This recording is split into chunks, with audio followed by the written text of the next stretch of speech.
Lewis for this offense. Look at the touchdown. Nice play design here. Yeah, we've talked about the motion, right? When that motion goes, watch what it does to that linebacker, and then watch Peter Skoronski on the chop block to get his man down. And then this is why you draft players like that. One-on-one. Look, Tajay Spears, the slasher, you called him? Yeah. BYOB, be your own blocker. Yeah, he's a guy who, look, despite being someone who's not 220 plus with real thick lower body, he is explosive. That's the way he was at Tulane. Their running back coach, Randy Jordan, could not be more happy with how he's performing. Play fake, and Huntley backpedaling, trying to survive, and he'll be dropped behind the line by Sebastian Joseph Day.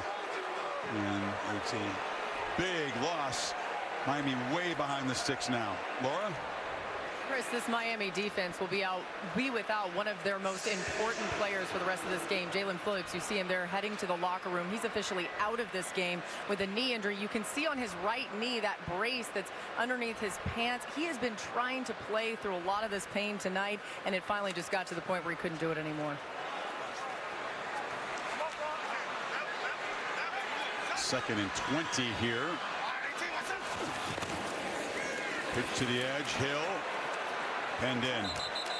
We're getting the ball, but just not much space out there to the boundary. Snead forces him out. Third and super long. You just see how aggressive the perimeter players are playing.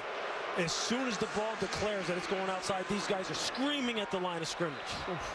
I think, look at that third down. That means you're bad on first and second. And if you just watch Tennessee's defense, Lewis, you know this, those second level and third level players, linebackers and safeties, they're just sitting basically in the middle of the field and not moving and waiting for the ball to declare, and then they're inside out. They're playing outside in when it comes to coverage, inside out when it comes to going to the ball. Huntley was just going to launch right down the middle of the field. He's got Hill, but he overthrew him. So he underthrew Hill earlier when they had an opportunity for a touchdown. That time, overled the Cheetah, and that's hard to do. Yeah. Snead was chasing, and it's fourth down. Give him free access down the field. You are asking for a problem. You see him there, the Darius Snead giving it all he's got, trying to catch up to him. An accurate throw, and this is 6. Tennessee not going to give you too many times that they're going to let him go like that. Next time you watch an elite NFL quarterback make something like that look easy, a reminder that it's not. Yeah. Jackson with the return just across the 40, and there is a flag down, 51-yard boot. He's got to be frustrated. You know who's frustrated over there too is Tua.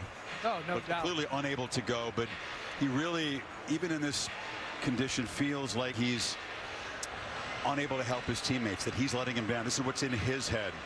You know, he's at the facility every day. He's in meetings, doing limited physical work, not with the team. Sportsmanlike conduct, kicking team number 33 for going out of bounds and not returning immediately. That 15-yard penalty added to the end of the run. First down 10. Okay, so Siren Neal. Now I was saying, you know, Tua, it's just, it eats him alive. The competitor that he is, and some of the injuries that he's had, not just the concussions, but the lower body injuries in Alabama, because he is such a competitor. Never wants to quit in a play. Always tries to do more. Yeah. Maybe tries to do too much. And now to be over there and not be able to do anything. And don't forget, this head coach, Mike McDaniel, was the one who believed in him, right? So there's probably, you know, part of that. I want to be out there for that coach who kind of resurrected my career as well. No doubt. And Tua, of course, has a history of concussions, and medical science has shown that every time you get one, it can be exacerbated by the history. 2022 was the tough one, and of course the collision week 2 against the Bills, placed on IR, which is minimum 4 games. We talked at the top about, you know, the choice that he will make, not the team. He will make the choice about when or whether to return.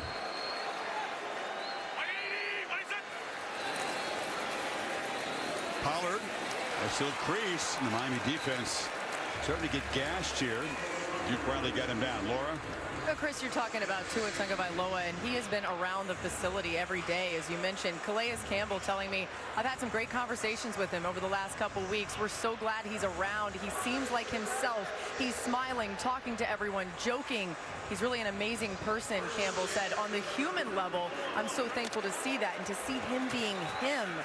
That's what you get from the players who are on this team. Tua being the heartbeat of the team and around them every day as they prepare for the games without him. Doing what he can, but what he wants to be doing is out there using all these playmakers and being the trigger man of an electric offense. And I thought it was really cool in talking with Mike McDaniel. Hey, what's going on? And he was like, I am taking this day by day with Tua, and I'm removing anything that has to do with football, because even Mike's words were, I have an investment in the football part of this, and he doesn't want Tua at any moment to doubt how much he just cares about him as a person. And he said, hey, how are you today? How are you today? Yep. We saw the investment as a person that he has in this young man last year when we were here. It's a unique relationship. The one that really goes far beyond the X's and O's and on the field. End up inside, and Spears knocked down. And the players ask the same thing, how are you? And they get the answer back, I'm fine. And it's part of the process. You have to go through protocol. You have to take it very cautiously, gradually. You got two other Dolphins sitting out in concussion protocol. I'd say as an organization, they are on the conservative side, the cautious side when it comes to players coming back. In the league, of course, their policy has been much more cautious than it used to be in the days when you guys played, for sure. I don't think there's any question that this head coach makes a personal investment in players that is very unique, one I would have loved to have been a part of and experienced myself. Play clock was winding down. That got ugly before the snap. Offense number 78. 5-yard penalty. Still third down.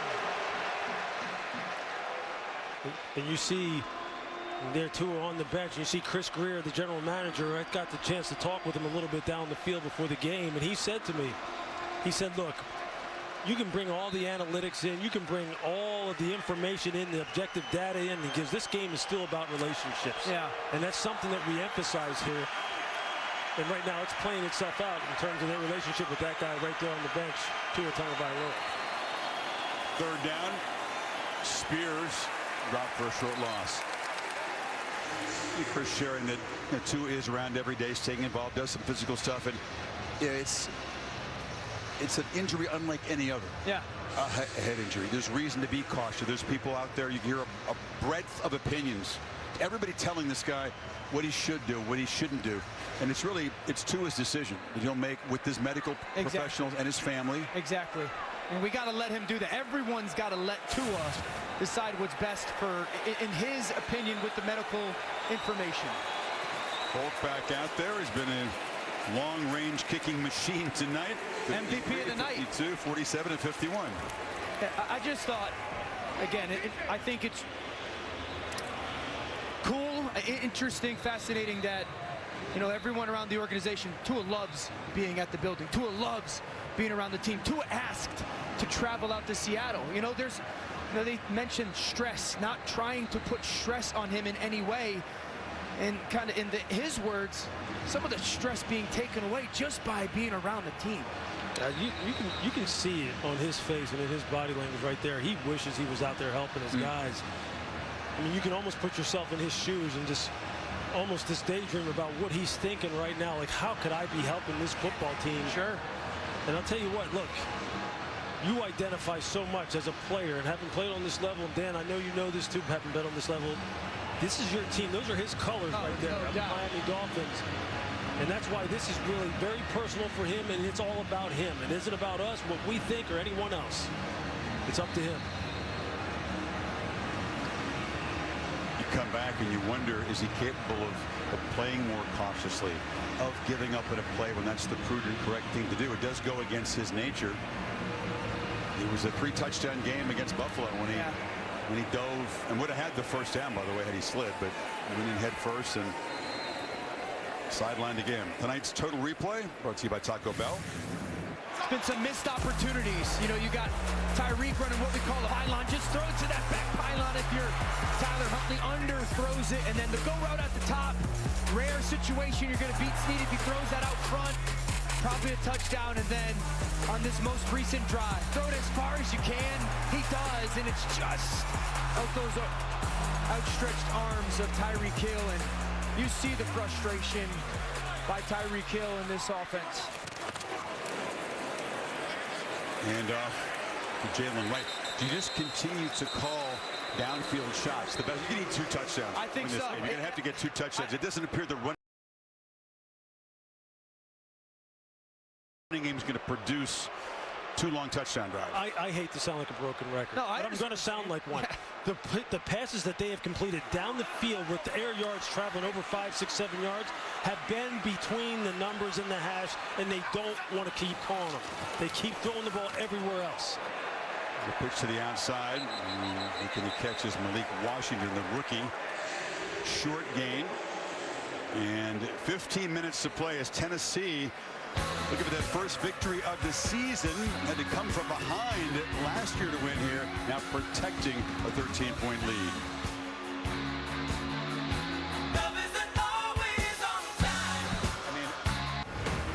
Beginning of the 4th quarter, Miami needs 2 touchdowns. Take the lead for the first time this season. They need 2 yards to move to 6 here. I expect this would be 4-down territory, but Huntley dancing around, runs a long way to get back near the marker, and he's met right at the 40 by Sweat. See where the ball is placed down. Big Tavondre says it's 4th down, and I think, yeah, it is just short. You got to go for this if you're Miami. Yeah, you have to. You're down 10. If it's not a first down, and I understand Tavondre Sweat, middle. Remember, the last time they had this short yardage situation, they tried a Tyreek Hill jet sweep off to the left. What do you try to do here? You got to move that big man out of the way in the middle. I think you're kind of going. You're up against it. Quarterback sneak. I formation, old school, with Huntley up under center. Lee Blakeman trotting in. Are they going to maybe take another look at the spot? Is he going to throw the challenge flag, McDaniel?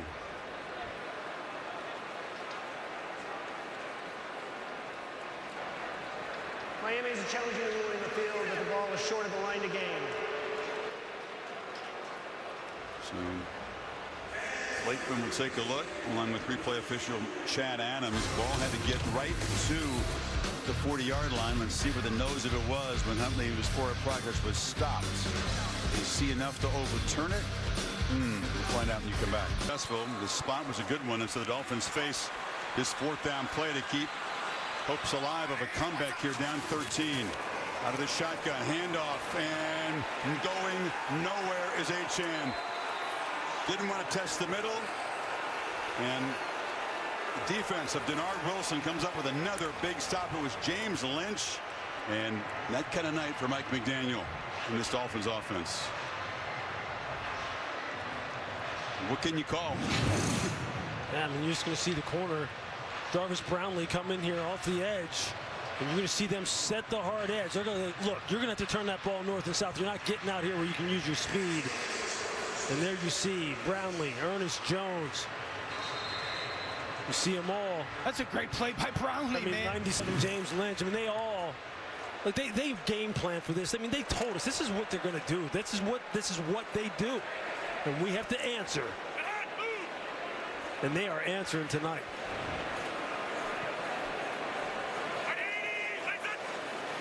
And set up in great position to add to this lead. Rudolph, nothing there, just throws the ball in the ground. Dolphins failing on 2 4th down tries tonight, on top of a 1 for 10 on 3rd.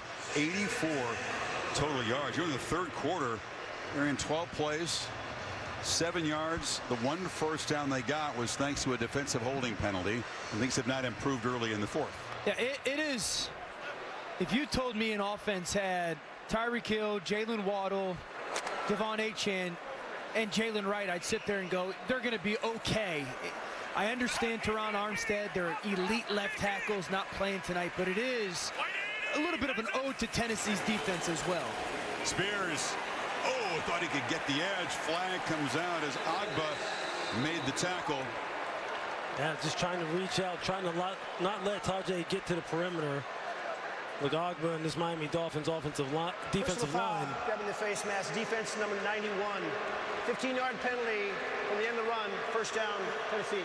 Lou, this has got to be tough, though, right?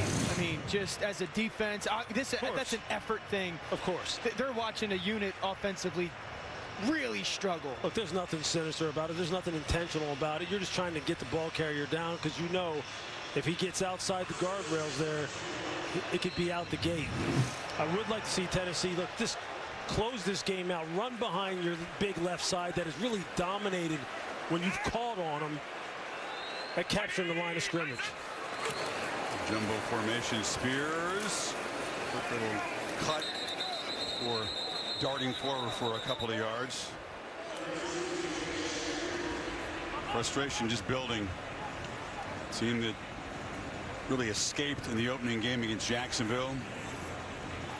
En route to a third consecutive loss, and they don't play at home again for a few weeks. They got to go on the road. This is the easy part of the Dolphins schedule. Just one of their first 7 opponents was a playoff team from a year ago, and that was Buffalo. Came in here and won. Gets much tougher if you look ahead for the Dolphins. Yeah, it's a tall task, sitting at likely 1-3, and an offense that for the better part of 2.5 weeks has been bad. Into around. Calvin Ridley makes a nice little cut and dives down inside the 10. And the Titans here can smell blood. I do think we got to credit Tennessee, though, as well. You know, this is a team that's 0-3, but if you go to week 1, outside of 1 play or 2 plays, they beat Chicago. You go to week 2, outside of 1 or 2 plays, they probably beat the New York Jets. And Brian Callahan and this coaching staff and these players, Lewis, you heard him say, we're 0-3, but we feel we are a better team than that. I think talk about identity. I think they're finding theirs. Look, they know they're going to have to win games a certain way, and it's not going to be pretty. Probably a lot of them are going to look just like this. Spears makes a cut. Now they got a bye week next week, so that'll heighten the conversation about the quarterback position. We would assume Levis given bye week to heal up. They come back a couple of weeks. They have Colts at home, then a very tough road swing at Buffalo and at Detroit. That's the near future, but there'll be conversations. Rudolph didn't light things up tonight, but 85 passing yards, but he didn't make any mistakes. I think that's probably going to be the overwhelming conversation. You sit down, you watch the tape, and Lewis, to your point, like they're finding their style of wanting to play. You don't have to be, while you're an ultra talented quarterback in Will Levis, you don't have to be the reason we win games. It's Pollard. It's been a grinding night for him, but he's carried the ball 15 times now. You know what I'm saying? Like, to 80 yards. We got a good young left side of our offensive line. We got good skill players, good backs. We got a really good defense. Yeah. Look, the question here, look, obviously, is, you know, as they're going in here, maybe trying to put this game away with another score, is ultimately, what does the future look like at the quarterback position? Because you're right, there's a lot of nice things kind of working for this football team. They got to fix the right side of their offensive line. But they've got tight ends, wide receivers, they've got backs, defensive line. They've got all those ingredients. It's just, what are you getting out of the quarterback position? Did they even take a shot at the end zone here on 3rd and goal, up 13? The answer is yes. It's incomplete. Trying to find the Concord, the tight end. Holland was there, and here comes the field goal team again. Busy night for Nick Folk. Miami's defense keeps competing. But Lewis, to your point, I just think that's going to be the overwhelming conversation in Tennessee. Yep, for the rest of this season, without a doubt. Some sort of fans see the same thing that we're seeing. Everyone sees the same thing. Yep. A lot of nice building blocks that GM Rand Carthen has put into place. But you've got to have the most important position locked down. Nick Folk, meanwhile, will tie his own career record with 5 field goals in the game. He's done that 5 times. Night's not done. Night's not done. Don't bet against number 6. 22-6 in South Florida.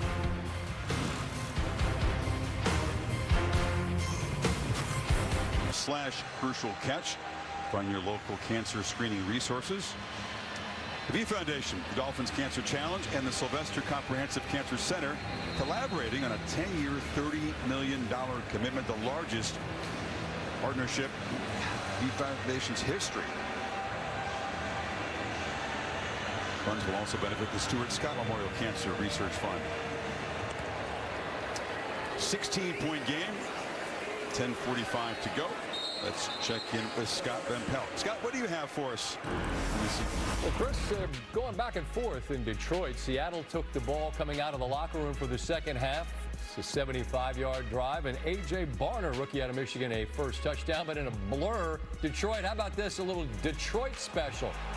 Amon-Ra St. Brown, a beautiful pass to Jared Goff. That's his first touchdown catch. It's 28-14. Seattle is driving, trying to answer. Back to you. Thank you, Scotty.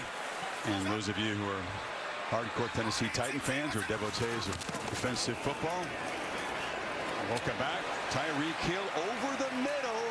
Geez, where have I heard that might be a good idea? You know what? I can't do it. I can't do it. I just can't. I'm sitting up here like literally pulling my whatever hair I have out. They've hit this glance route twice. They've thrown the football in rhythm. This is what Tua has made his money on. And this is like how many times we can count on one hand the number of times they've thrown it. No one happier right now. I mean, I'm good. I want to know why SVP didn't say going back and forth for our game as well. 17-yard gain back to the ground, right bursting through, spinning down near the 32. So desperate times for Miami if they're going to stage a big comeback. A couple of positive plays, they get 20 more there. A really nice job. You're going to get some motion. We've talked about that a little bit, trying to hesitate with those second-level defenders. And then watch this zone. Cut off, we call that split flow. Blocker comes from one side of the ball and cuts it off and really creates really good angles on that front side. That's a really nice block there by Austin Jackson, the right tackle, Leon Eichenberg.